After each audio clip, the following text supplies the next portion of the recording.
മണ്ണറിഞ്ഞ് കൃഷി ചെയ്താൽ കിണ്ണം നിറയെ ചോറുണ്ണാമെന്ന പഴമൊഴി പ്രാവർത്തികമാക്കി കാണിക്കുകയാണ് വയനാട്ടിലെ കർഷകൻ. കൃഷിയെയും കൃഷിരീതിയെയും മനസ്സിലാക്കി കൃത്യമായ ഇടവേളകളിൽ വളപ്രയോഗം നടത്തിയാൽ വിജയമുറപ്പാണെന്നാണ് പുളിയാർമലയിലെ മണിയൻകോട് എസ്റ്റേറ്റ് ഉടമയായ എം.എ. ചിരദീപ് പറയുന്നത്. ഫോസ്ഫറസ് കൂടുതലുള്ള കേരളത്തിന്റെ മണ്ണിൽ 80% ജൈവവളം ചേർത്ത് വേണം കൃഷി ചെയ്യാൻ.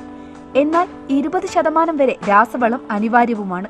ഇത്തരത്തിൽ നവീന രീതിയിലുള്ള വളപ്രയോഗത്തിലൂടെ സ്വന്തം തോട്ടത്തിൽ വിജയം കൈവരിച്ച കഥയാണ് ചിരദീപിന് പറയാനുള്ളത്.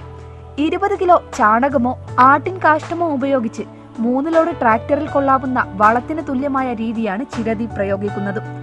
1 വർഷം കൊണ്ട് തന്നെ ഉൽപാദനം നേടാനും ചിരദീപിന്റെ വളപ്രയോഗത്തിലൂടെ കഴിയും. OWDC waste decomposer. ഈ വേസ്റ്റ് ഡിക്കോമ്പോസർ ഒരു ബോട്ടിൽ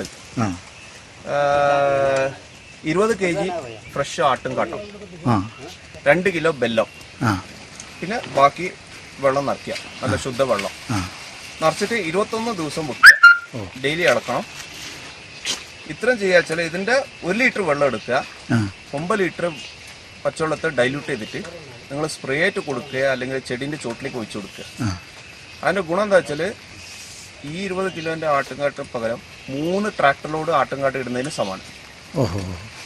ചെടിയുടെ വളർച്ചയിൽ ഒരാഴ്ചയിൽ നിങ്ങൾക്ക് മനസ്സിലാവും ചെടീന്റെ വളർച്ച. 35ലേറെ ഇനം ഡ്രാഗൺ ഫ്രൂട്ടും ബട്ടർ ഫ്രൂട്ടും കൃഷി ചെയ്ത് വിജയിച്ച ചിരദീപ് ലക്ഷ്യം നേടിയതിന് പിന്നിൽ കൃത്യമായ വളപ്രയോഗമാണെന്ന് എസ്റ്റേറ്റിലെത്തിയാൽ അറിയാം. സാധാരണ ഡ്രാഗൺ ഫ്രൂട്ട് ചെടിയിൽ നിന്ന് 1 വർഷം 6 ടൺ മുതൽ 7 ടൺ വരെ പഴങ്ങളാണ് ലഭിക്കുക. എന്നാൽ ചിരദീപിന്റെ തോട്ടത്തിൽ നിന്ന് 8.69 ടൺ പഴങ്ങൾ ലഭിക്കുന്നുണ്ട്.